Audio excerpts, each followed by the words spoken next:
Sebut saja Desa Cakalang, sebuah desa kecil yang dikelilingi sawah dan hutan pinus di kejauhan. Jalan-jalan setapaknya masih berupa tanah padat yang hanya sesekali dilapisi batu kapur. Meski begitu, kehidupan di desa itu terkenal tentram. Warga saling mengenal, saling menyapa, dan tak jarang bergotong royong untuk menjaga keamanan serta kenyamanan bersama. Sejak dahulu, ronda malam sudah menjadi kesepakatan tak tertulis. Bukan karena sering ada pencuri atau perampok, melainkan sebagai cara untuk memastikan semua warga tidur dengan tenang. Para bapak-bapak dan pemuda dewasa bergiliran menjaga, berjalan dari ujung desa ke ujung lainnya sambil membawa senter dan tongkat kayu seadanya. Mereka akan sesekali singgah di pos ronda, membakar kopi, atau sekedar bercengkrama agar kantuk tidak cepat datang. Malam itu giliran Dadang, Boneng, dan Satrio, 3 pemuda yang belum lama tinggal di Cakalang, namun sudah cukup akrab dengan sebagian besar warga. Dadang bertubuh agak tambun dengan perut buncit yang selalu jadi bahan ejekan teman-temannya. Boneng, yang paling kurus dan paling penakut di antara mereka, seringkali merasa terpaksa jika dapat giliran ronda. Sedangkan Satrio, wajahnya tegas dan suaranya lantang, sering dianggap sebagai pemimpin kecil di antara mereka bertiga. Ketiganya berjalan menyusuri jalan desa dengan langkah berat. Senter di tangan mereka menyorot bergantian, memantulkan cahaya di dedaunan pisang yang bergoyang pelan tertiup angin. Sesekali terdengar suara jangkrik dari semak, membuat Boneng semakin gelisah. "Dang cepet wae yo, ojo kakean mandek, aku wis krasa merinding," gumam Boneng. "Ayo cepetan kelilingnya, jangan kebanyakan berhenti, aku udah ngerasain merinding," sambil menggenggam erat sarungnya. Dadang terkekeh. "Alah, kamu ini Boneng, gak iso ganti watak ta? Ronda ini hanya jalan-jalan tok, lo gak ada maling kok." Satrio yang berjalan di depan menoleh sebentar.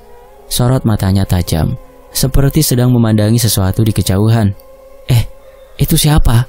Kok ada orang sendirian di pinggir jalan?" Cahaya senter diarahkan ke arah yang dimaksud. Tampak seorang pria duduk bersandar pada pagar bambu di tepi jalan. Tubuhnya terlihat letih, wajahnya pucat, dan nafasnya terengah, seolah baru menempuh perjalanan panjang. Ketiganya mendekat dengan hati-hati. Pria itu mengangkat wajahnya, tersenyum tipis. "Permisi mas, saya Bayu," ujarnya dengan suara pelan. Dari sorot matanya, tampak ia berusia sekitar 30-an. Pakaian yang ia kenakan sederhana, kemeja lusuh dan celana panjang berdebu. "Sampean dari mana? Kok kayak baru kelihatan di desa ini?" tanya Satrio, berusaha ramah. Bayu menghela nafas panjang lalu menjawab, "Saya baru datang sore tadi, mau tinggal di sini. Jalannya agak jauh jadi saya belum sempat berkenalan dengan banyak orang." Dadang yang selalu gampang luluh langsung menyahut, "Walah, pantesan orang baru toh. Ya sudah, selamat datang Mas Bayu. Kebetulan kita lagi giliran ronda nih. Sampean ikut sekalian aja, biar makin kenal sama warga kampung sini." Bayu mengangguk pelan. Senyumnya kali ini agak lebih lebar, meski masih menyimpan kesan murung. "Kalau diperbolehkan, saya senang sekali bisa ikut." Boneng yang sejak tadi hanya diam menyikut lengan Satrio pelan. Beneran Taiki? Orang baru kok langsung ikut ronda?" bisiknya dengan nada ragu. Namun Satrio hanya mengangkat bahu. "Wes ora popo, kita ini rakyat jelata, wong cilik, kita harus guyub rukun. Kalau dia pengen ikut, yuk ayo aja." Maka lengkaplah mereka berempat malam itu. Sambil berjalan, Bayu hanya sesekali bicara, lebih banyak diam dan memperhatikan sekeliling. Ketiga pemuda itu sebenarnya heran, karena biasanya orang baru akan banyak bertanya atau mengobrol, tapi si Bayu ini hanya menunduk, seakan pikirannya sedang melayang ke tempat lain. Sambil mengayun-ayunkan senter, Dadang mencoba mencairkan suasana. "Mas Bayu ini aslinya dari mana? Kerjaannya apa? Dan tinggal di gang sebelah mana? Biar kita kenal lebih dekat loh." Bayu terdiam cukup lama sebelum menjawab singkat. "Asalnya agak jauh dari sini. Kerjaan saya ya biasa aja, kerja ikut orang." Jawaban itu terasa menggantung. Satrio sempat menoleh, mencoba menangkap ekspresi Bayu, tapi sorot matanya terlalu sayu untuk dibaca. Perjalanan ronda mereka terus berlanjut melewati rumah-rumah penduduk. Lampu-lampu minyak di teras rumah masih menyala, menandakan sebagian warga belum sepenuhnya terlelap. Dari kejauhan terdengar suara ayam jago sesekali berkokok meski belum waktunya fajar. Boneng makin gelisah. Aku ngerasake hawane aneh tenan, Ri. Ora kaya biasane. Lama-lama aku nggak mau ngelanjutin ronda ah. Ayo cepat. Dadang menepuk pundaknya. Udah, jangan mikir yang aneh-aneh. Orang baru yo pasti kikuk lah. Nanti lama-lama juga akrab sendiri kok. Mereka tiba di pertigaan jalan, lalu memutuskan untuk kembali memutari kampung sekali lagi sebelum menuju pos ronda. Bayu tetap berjalan tenang di samping mereka. Sesekali mengusap wajahnya sendiri seperti menahan kantuk atau rasa lelah yang mendalam. Satrio akhirnya membuka suara. Mas Bayu, sampean wes laporan durung karo Pak RT? Udah laporan belum sama Pak RT? Biasanya warga baru harus laporan loh. Pertanyaan itu tidak langsung dijawab. Bayu hanya terdiam beberapa langkah, lalu menarik nafas berat. Belum, saya datangnya sudah larut. Besok pagi saya akan lapor, biar tidak ganggu waktu istirahat beliau. Ketiga pemuda itu saling pandang sebentar. Jawaban Bayu ya terdengar masuk akal, jadi mereka tidak melanjutkan tanya. Malam itu mereka tetap berjalan bersama hingga akhirnya tiba di pos ronda, di bawah pohon asam yang besar. Di sana api kecil dari tungku bekas bakaran kayu masih menyala redup. Mereka duduk bersila, masing-masing membuka bungkus rokok dan menyalakan satu batang. Asap mengepul tipis bercampur dengan udara dingin malam. Bayu duduk agak terpisah, bersandar pada tiang pos. Matanya menatap kosong ke jalan gelap di depan. Senyumnya tak pernah benar-benar lepas. Selalu ada kesan berat yang tak bisa dijelaskan. Satrio sempat memperhatikan lebih lama. Ada sesuatu yang janggal, tapi ia tak ingin buru-buru menilai. Yang penting malam ini ronda tetap berjalan seperti biasa. Hanya saja hawa di desa Cakalang terasa sedikit berbeda sejak Bayu muncul di antara mereka. Boneng yang dari tadi hanya diam akhirnya bersuara juga. Tapi sampean beneran ta? Mau menetap di sini Mas Bayu? Bayu tersenyum tipis, senyum yang terasa kaku. Iya, saya memang mau menetap di sini. Semoga betah. Tak ada penjelasan lebih lanjut dan itu membuat ketiga pemuda saling pandang. Mereka ingin bertanya banyak hal tapi segan melanjutkan. Akhirnya Dadang mencoba mencairkan suasana dengan menuang air termos ke dalam gelas yang sudah berisi bubuk kopi. Ayo ngopi sek. Kopi panas cocok karo angin dingin malam kayak gini. Keempat cangkir plastik sederhana dibagikan.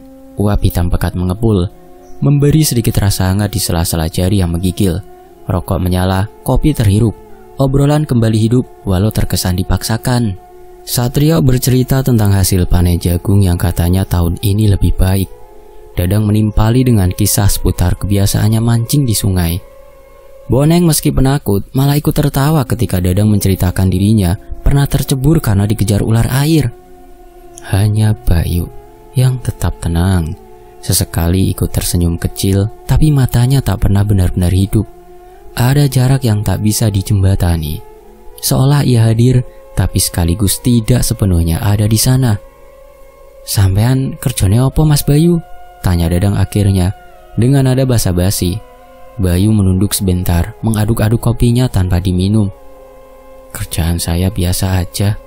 Nanti kalau sudah lebih kenal, saya akan cerita banyak. Jawaban itu lagi-lagi menggantung. Satrio merasakan ada sesuatu yang tidak diucapkan, tapi ia memilih menahan diri. Malam masih panjang, dan ia tak ingin membuat suasana tambah tegang. Beberapa menit berikutnya hanya diisi suara kayu terbakar di tungku kecil dekat pos. Sesekali, anjing menggonggong di kejauhan, membuat Boneng menoleh panik. Gonggongnya orang mandek-mandek ya? Rasanya aneh, gumamnya. Satrio menenangkan. Biasanya kucing melaku itu, jangan mikir yang enggak-enggak lah. Namun entah mengapa Bayu justru menatap kosong ke arah gelap tempat suara anjing itu berasal. Pandangannya menusuk, membuat Dadang sempat merinding. Ia buru-buru menyalakan sebatang rokok lagi. berharap kepulan asap bisa mengusir rasa tidak nyaman. Waktu berjalan pelan. Kopi di cangkir makin habis, rokok tinggal puntung, dan kantuk mulai menguasai. Satrio beberapa kali menepuk pipi agar tidak terlelap. Biasanya kalau jam segini, rasa ngantuk pasti datang, ujar Dadang sambil merebahkan tubuh ke papan bambu. Bayu hanya bergumam lirih, hampir tak terdengar. Satrio menoleh cepat. Sampean ngomong apa, Mas? Bayu menggeleng pelan, tersenyum samar. Wah, ndak apa-apa, cuma keingat sesuatu. Ucapan itu kembali menggantung. Ada kesan Bayu menyimpan beban, tapi ia menolak membaginya. Boneng semakin merasa tidak enak. Ia menggeliat resah, duduknya tidak pernah tenang. Duh, buh kenapa yo? Aku ngerasa ke hawa iki ora kaya biasane. Lirih Boneng lebih pada dirinya sendiri. Satrio mendesah panjang. Udah, yang penting kita udah ronda, tugas rampung, tidak ada masalah. Malam itu berakhir dengan mereka yang hanya saling diam, lebih sering daripada bercakap. Sisa kopi habis perlahan, rokok benar-benar tak tersisa, dan pos ronda kembali diselimuti dingin. Bayu tetap duduk di tempatnya sampai ayam jago berkokok pertama kali. Saat tanda fajar mulai merayap, ia berdiri, menepuk celananya pelan, lalu berkata lirih, "Terima kasih sudah menerima saya malam ini." Senyum tipisnya tampak lebih sendu dari sebelumnya, membuat Satrio sempat menahan nafas. Namun ia hanya mengangguk, membiarkan Bayu melangkah pelan meninggalkan pos. Dadang dan Boneng menatap kepergiannya tanpa berkata apa-apa. Hanya ada satu hal yang terlintas di benak mereka bertiga malam itu. Hawa di desa terasa berbeda sejak Bayu datang, seakan ada sesuatu yang tersembunyi di balik diamnya. Malam setelah sosok Bayu ikut meronda, ketiga pemuda itu pulang ke rumah masing-masing. Mereka berpikir segalanya akan kembali normal. Namun yang terjadi justru sebaliknya. Begitu kepala mereka menempel pada bantal, mimpi yang tak biasa mulai datang. Satrio bermimpi dirinya berjalan di sebuah lorong sempit. Lorong itu panjang, gelap, dan lembab. Cahaya samar menerobos dari celah di atasnya, tapi tidak cukup untuk memperlihatkan jelas kemana langkahnya harus menuju. Dinding di kanan dan kiri terasa dingin dan basah saat tangannya menyentuh. Seolah lorong itu terbentuk dari batu yang telah lama ditinggalkan. Di ujung lorong, kabut tipis menggantung. Satrio melangkah perlahan, jantungnya berdetak semakin cepat, dan di sanalah ia melihat sebuah pondok kecil yang berdiri sendirian. Papan-papannya lapuk, atapnya berlumut, dan dari celah-celahnya merembes udara dingin yang menusuk tulang. Di depan pondok itu, duduklah Bayu. Wajahnya murung, mata sayunya menatap lurus ke arah Satrio. Bibirnya bergerak pelan, suara yang keluar lirih, namun jelas terdengar di telinga Satrio. Aku belum bisa pulang. Satrio tersentak bangun, keringat dingin membasahi pelipisnya. Ia menatap sekeliling, kamarnya yang gelap, mencoba menenangkan diri. Cuma mimpi, gumamnya pelan, meski rasa aneh masih menggantung di dadanya. Keesokan harinya, tanpa disangka, Dadang dan Boneng mengaku mengalami mimpi yang serupa. Mereka bertiga duduk di warung kopi kecil milik Bu Sarmi pagi itu, saling bertukar cerita dengan wajah pucat. Lorong sempit, pondok, terus Bayu ngomong, belum iso muleh, tanya Boneng dengan suara bergetar. Satrio langsung menatapnya. Hah? Kamu juga ngalami? Dadang mengangguk cepat. Aku juga. Kok semua persis kayak yang kamu ceritakan? Semua sama. Di mimpiku ada suara aneh, kayak rantai diseret juga. Ih, bunyinya berisik banget di kuping. Ketiganya terdiam lama. Angin pagi yang biasanya membawa hawa segar, kini justru terasa menekan dada mereka. Boneng bahkan sampai menolak kopi yang biasa ia teguk dengan lahap. Hari-hari berikutnya, mimpi itu terus datang. Tidak hanya sekali, tapi berulang setiap malam. Bedanya setiap kali mereka bermimpi, kabut yang menyelimuti pondok itu semakin menipis. Detail demi detail mulai terlihat. Satrio mendengar jelas tetes air yang jatuh entah dari mana, menimbulkan bunyi tik tik tik yang monoton namun menegangkan. Suasana sekitar pondok begitu sunyi, seakan seluruh dunia telah berhenti bernafas. Dadang lebih terganggu dengan bunyi rantai. Suara itu makin jelas, seperti ada sesuatu yang berat sedang ditarik-tarik di tanah basah. Kadang suara itu terdengar sangat dekat, seakan berada tepat di belakangnya. Tapi saat ia menoleh, hanya kabut tebal yang menyambut. Sementara Boneng yang paling penakut selalu terbangun dengan tubuh gemetar. Ia merasa seperti ada tangan dingin yang menariknya masuk lebih dalam ke mimpi itu. Dan selalu Bayu menunggu di depan pondok dengan kalimat yang sama, "Aku belum bisa pulang." Ketiganya semakin resah. Siang hari pun mereka tidak bisa tenang. Satrio beberapa kali termenung di sawah, memikirkan arti mimpi itu. Dadang jadi malas bekerja, sementara Boneng sering ketakutan tanpa sebab. "Masalah iki tidak biasa," ujar Satrio suatu sore ketika mereka bertiga kembali bertemu. "Aku merasa Bayu memang sengaja mengantarkan sesuatu lewat mimpi, kayak pesan gitu. Tapi aku belum mengerti kita mau dibawa kemana dan pesan apa yang mau disampaikan si Bayu."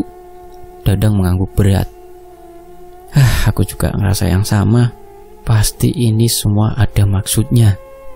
Boneng langsung memeluk lututnya. Aku serak kuat. Kalau tidur pasti ketemu pondok itu.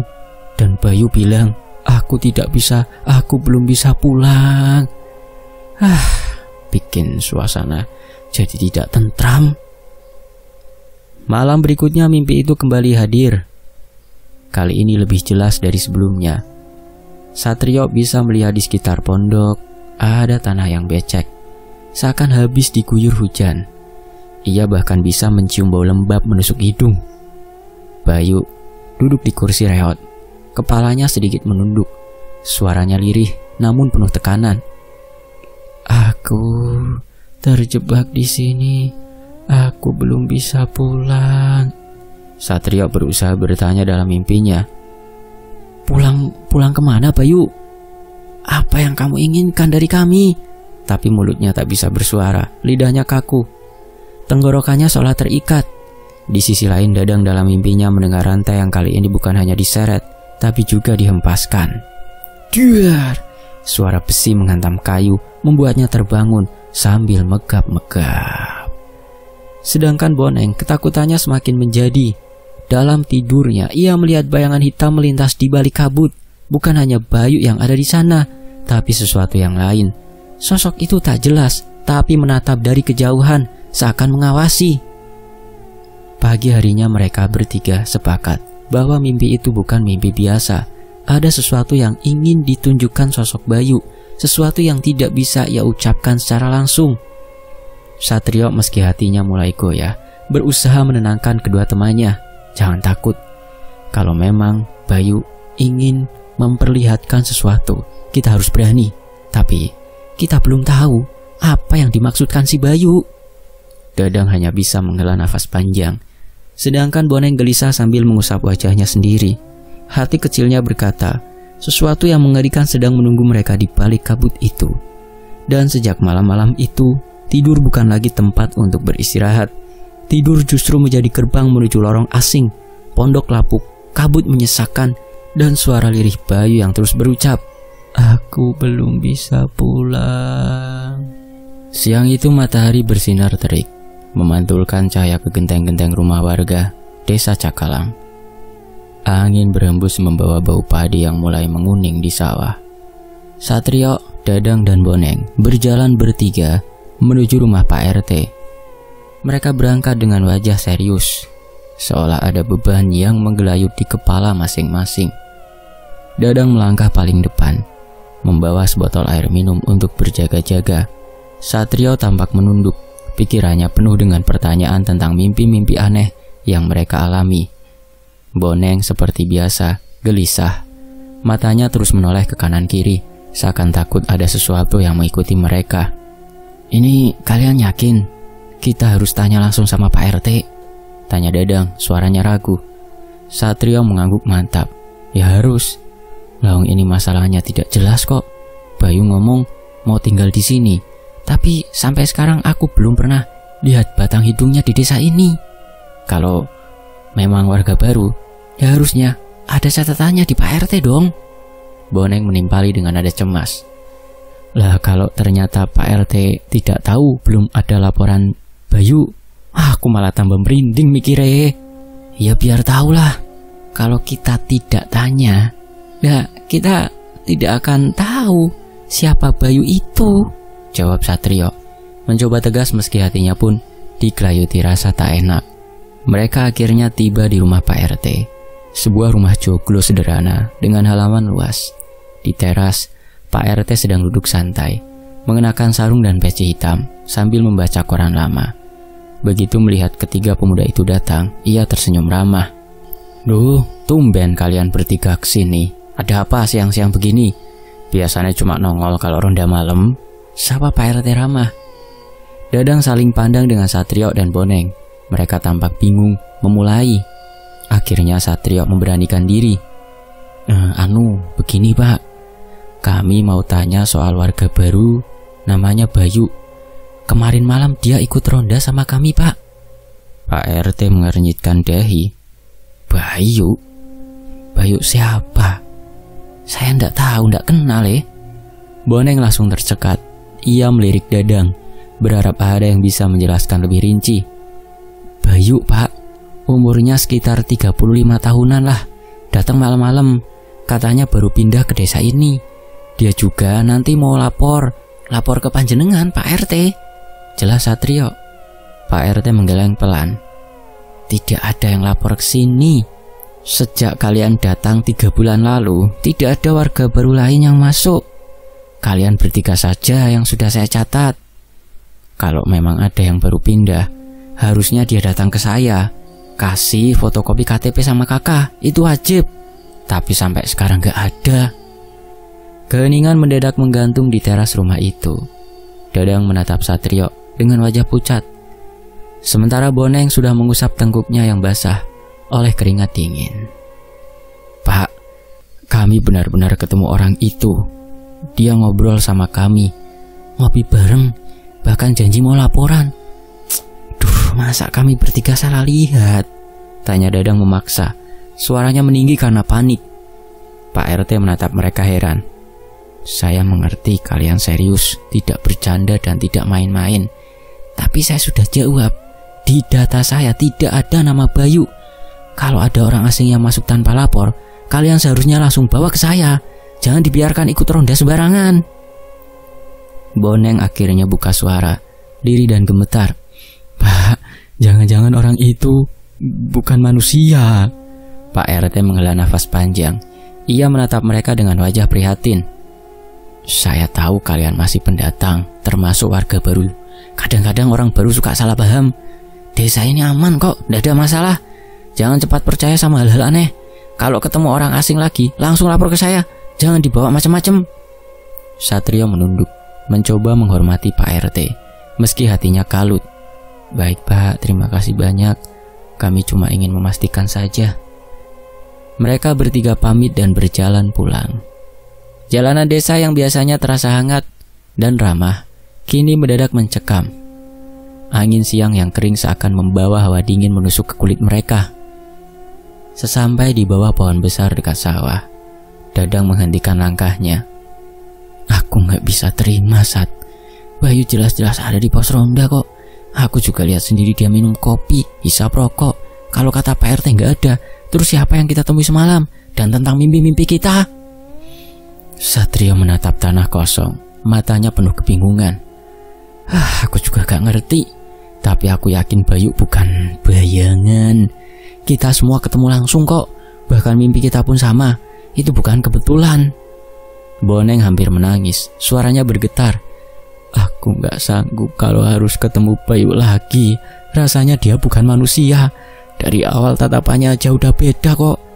Entah kenapa, aku merasa dia mau ngajak kita ke sesuatu tempat yang gelap. Dadang mencoba menenangkan, meski dirinya pun bergidik. Tenang, kalau Bayu memang bukan manusia, berarti dia pasti punya maksud, ada pesan. Kita harus tahu apa itu. Apa dia mau minta tolong ke kita atau gimana? Satrio menarik nafas panjang. Bayangan tentang Bayu yang duduk murung di mimpi kembali menari di kepala mereka. Kata-kata Pak RT barusan semakin menegaskan ada sesuatu yang lebih besar dari sekedar pertemuan biasa. Bayu bukan sekedar manusia. Dia adalah teka-teki yang menyeret mereka bertiga semakin dalam ke sesuatu yang tidak mereka pahami. Mereka bertiga kembali melangkah. Siang itu terasa lebih sunyi dari biasanya. Suara ayam, desir angin, bahkan gemerisik daun, semua terdengar samar. Hanya satu hal yang jelas, kehadiran Bayu tidak tercatat sebagai warga desa, tapi jejaknya terlalu nyata untuk diabaikan. Malam itu angin berhembus menusuk tulang. Suara dedaunan yang bergesekan terdengar nyaring di telinga, menambah rasa dingin yang tak mampu dihalau sarung tipis yang menempel di tubuh Satrio, Dadang, maupun Boneng. Mereka bertiga duduk di pos ronda dengan gelisah. Sejak pertemuan dengan Pak RT siang tadi, bayangan wajah Bayu tidak bisa hilang dari kepala masing-masing. Kalau bisa, aku pengen ronda malam ini cepat selesai aja lah, gumam Dadang sambil menggeliat. Ia mencoba mengusir dingin, tapi sarungnya tak banyak membantu. Satrio hanya mengangguk, matanya menatap kosong ke jalan desa yang gelap. Aku juga rasanya malam ini lebih panjang daripada biasanya. Boneng duduk merapat, kedua tangannya memeluk lutut. Ia terlihat pucat. Aku takut kalau sosok Bayu muncul lagi. Kita udah tahu dari Pak RT dia bukan warga sini, jadi dia itu apa? Tak ada yang menjawab. Hening menyelimuti pos ronda. Hanya sesekali terdengar anjing menggonggong jauh di ujung desa. Tak lama kemudian, langkah kaki terdengar dari arah jalan gelap. Suara itu teratur. Semakin lama semakin jelas. Ketiganya serentak menoleh. Bayu muncul dari balik kegelapan. Wajahnya teduh, tapi matanya terlihat sendu. Ia tampak persis seperti malam pertama. Malam pertama mereka bertemu. Mengenakan baju lengan panjang kusam, langkahnya mantap, meski tubuhnya tampak lelah. Selamat malam, sapa Bayu lirih. Aku ikut ronda lagi boleh? Ketiganya langsung tercekat. Boneng hampir berteriak, tapi mulutnya terasa terkunci. Dadang menelan ludah, sementara Satrio mencoba tenang meski jantungnya berdentum keras. Iya boleh, jawab Satrio akhirnya. Suaranya terdengar kaku. Bayu tersenyum tipis, lalu bergabung kembali bersama mereka. Tak ada yang berani menolak. Ada semacam perasaan aneh seolah-olah mereka dipaksa menerima kehadirannya. Tiba-tiba, Boneng, Satrio, dan Dadang seperti digerakkan oleh sesuatu. Mengikuti Bayu malam itu. Jalan desa yang biasanya terasa akrab kini berubah jadi asing. Rumah-rumah yang mereka lewati tampak seperti bayangan bisu. Jendela-jendela gelap seakan mengawasi. Angin malam menampar wajah, membawa aroma tanah basah bercampur dengan sesuatu yang lebih menusuk. Entah bau apa, tapi rasanya membuat mual. Kita mau dibawa kemana ini? Bisik Boneng pelan, suaranya nyaris tak terdengar. Bayu terus berjalan. Arah langkahnya mula-mula masih menyusuri rumah-rumah warga, tapi perlahan mereka menyadari jalurnya mulai bergeser. Lampu-lampu rumah makin jarang terlihat. Suara ayam atau jangkrik pun makin samar. Bayu berkata, "Tenang saja, aku hanya ingin menunjukkan sesuatu." Kata itu membuat ketiganya makin gelisah. Mereka ingin berbalik arah, tapi anehnya kaki mereka terasa berat, seolah ada kekuatan yang menuntun agar tetap mengikuti Bayu. Boneng menggigil hebat.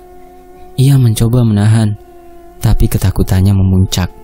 Celananya basah, air kencing mengalir tanpa ia sadari. Wajahnya pucat pasi. Aku gak kuat lagi, bisiknya lirih hampir menangis. Tenang, kita bareng-bareng, jangan sampai kita berpisah, ucap Dadang, meski dirinya sendiri gemetar. Langkah mereka akhirnya sampai di tepi desa. Gelap menyelimuti, hanya cahaya senter dari tangan Satrio yang menembus sedikit kabut tipis. Di depan terbentang jalan setapak sempit menuju alas. Pohon-pohon besar menjulang, rantingnya bergoyang tertiup angin, menimbulkan suara berderak seperti tulang dipatahkan. Bayu berhenti sejenak di mulut hutan, lalu menoleh. Tatapannya menusuk, seakan ingin memastikan ketiganya tetap ikut. Ayo, jangan takut. Aku cuma ingin kalian lihat sesuatu yang belum pernah kalian lihat. Satrio merasakan bulu kuduknya berdiri.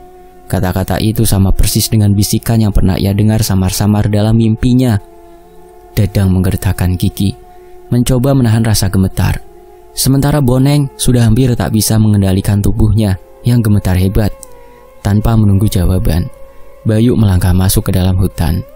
Tubuhnya seolah menyatu dengan kabut tipis yang semakin pekat. Dan anehnya, meski ketiganya ingin berbalik, kaki mereka tetap melangkah, mengikuti, seakan ada tali tak kasat mata yang menarik. Semakin dalam mereka masuk, suasana semakin mencekam. Suara burung malam terdengar sayup, berganti dengan lengkingan jauh yang tak bisa mereka kenali. Daun kering berderak di bawah pijakan, sementara udara semakin dingin menusuk. Boneng berbisik ketakutan. "Aku mau pulang, Sat. Aku gak kuat. Aku mau pulang." Satrio mencoba menenangkan meski wajahnya tegang. "Sabar, kita lihat dulu. Mungkin ini ada hubungannya sama mimpi itu." Dadang hanya diam. Pandangannya terpaku ke arah Bayu yang berjalan menatap di depan, seperti tahu benar kemana tujuannya. Dan malam itu, di tengah hutan pekat yang asing, mereka bertiga sadar tidak ada jalan kembali. Langkah mereka sepenuhnya dikuasai oleh sosok yang entah manusia, entah bukan. Sosok yang bernama Bayu. Langkah mereka makin dalam ke jantung hutan. Kabut tipis yang mengandung di antara pepohonan semakin tebal, menelan cahaya senter Satrio hingga tak mampu menembus jauh. Suara tok tok tok burung pengetuk pintu mati menggema dari kejauhan, terulang-ulang seakan menandai setiap detik perjalanan mereka. Suara itu bukan lagi sekedar bunyi, melainkan dentang yang membuat dada berdebar tak karuan. Satrio berjalan di tengah, kedua tangannya mengepal erat. Rasa penasaran menyalakan api kecil di hatinya, meski ketakutan terus menggerogoti. Di depan, Bayu melangkah pelan namun mantap. Punggungnya tegap seakan tahu betul arah yang ia tuju. Sesekali bibirnya bergerak, menggumam lirih. "Aku bawa kalian bertemu satu hal yang belum pernah kalian temui." Gumaman itu terdengar jelas, membuat bulu kuduk Dadang dan Boneng meremang. Dadang yang biasanya keras kepala, kali ini benar-benar bungkam. Nafasnya berat, matanya tak lepas dari langkah Bayu. Sementara Boneng sudah setengah mati menahan rasa takut. Setiap kali burung pengetuk pintu mati bersuara, lututnya bergetar semakin hebat. "Sat, aku gak kuat, ayo balik aja," bisik Boneng dengan suara tercekat. "Diam, kalau kita balik sekarang, kita malah bisa nyasar. Ikut aja dulu," jawab Satrio meski suaranya sendiri goyah. Bayu berhenti mendadak, langkahnya terhenti tepat di hadapan dua pohon besar yang tumbuh berdampingan. Batangnya tinggi menjulang dengan akar yang menjalar seperti tangan-tangan raksasa. Di bawahnya daun-daun kering menumpuk membentuk gundukan samar. Bayu menatap gundukan itu dengan mata sendu. Pandangannya kosong, tapi wajahnya terlihat seolah menanggung kesedihan yang dalam. "Kalian sudah dekat," ucapnya lirih. Satrio, Dadang, dan Boneng ikut berhenti. Ketiganya saling berpandangan dengan wajah pucat. Hanya suara serangga malam yang menemani, diselingi langkah kecil tikus hutan yang sesekali berlari menembus semak. Boneng dengan tubuh gemetar maju setengah langkah tanpa sadar. Kakinya menginjak tumpukan daun yang lembab. Ia tak sengaja tersandung sesuatu yang keras di bawahnya. Seketika tubuhnya terhuyung, hampir jatuh. "Astaga!" teriaknya lirih, tubuhnya langsung kaku. Senter Satrio terarah ke tumpukan daun itu. Sekilas terlihat kulit pucat yang tak tertutup tanah dengan sempurna. Boneng menjerit parau. Air kencing kembali mengalir membasahi celananya. Itu manusia."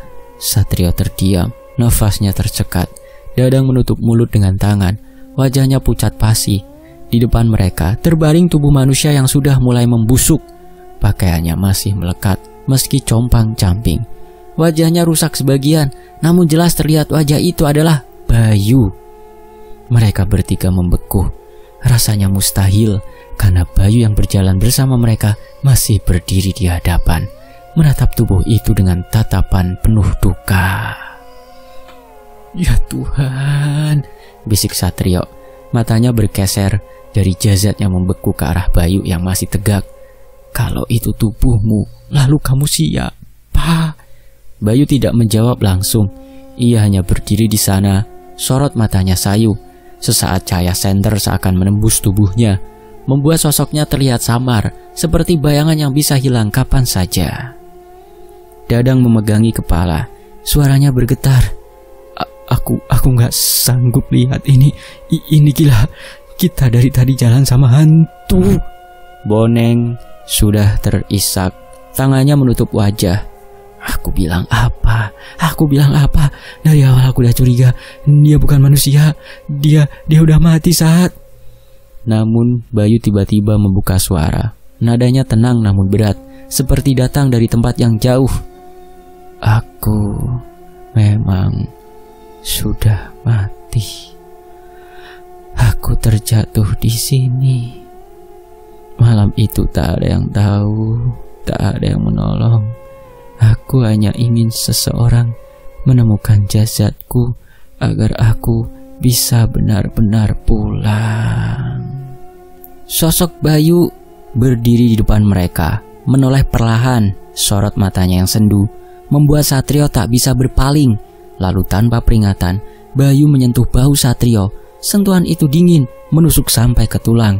Sekejap, pandangan Satrio kabur. Ia merasa terhisap ke dalam ruang lain. Ruang yang bukan lagi hutan malam itu, melainkan potongan kejadian yang terjadi di masa lalu. Malam itu, Bayu berjalan seorang diri menembus jalan setapak hutan. Udara dingin menggigit kulit. Kabut turun pekat. Tangannya meremas senter kecil yang sudah redup cahayanya. Aku harus sampai ke desa itu. Pasti ada orang yang bisa kutemui, gumamnya, berusaha menenangkan diri. Ia baru saja pindah dari kota, berbekal alamat desa Cakalang yang diberikan kerabat jauhnya. Namun karena tak ada yang bisa ditanyai di jalan, Bayu memilih jalur hutan pinus. Menurutnya jalur itu lebih singkat, meski sepi dan jarang dilalui. Bayu terus melangkah, berusaha mengabaikan suara-suara aneh. Ranting patah, burung malam bersuara ganjil, dan hembusan angin yang menyerupai bisikan. Sesekali ia menoleh ke belakang, memastikan tak ada yang mengikutinya. Namun nasib buruk menimpa. Dalam langkah terburu, kakinya terpleset pada akar besar yang mencuat dari tanah. Tubuhnya terhuyung, kepala belakangnya membentur keras batang pohon besar di sisi jalan.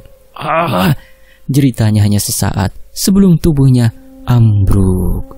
Darah merembes dari belakang kepala. Bayu berusaha bangkit, tapi pandangannya berkunang-kunang.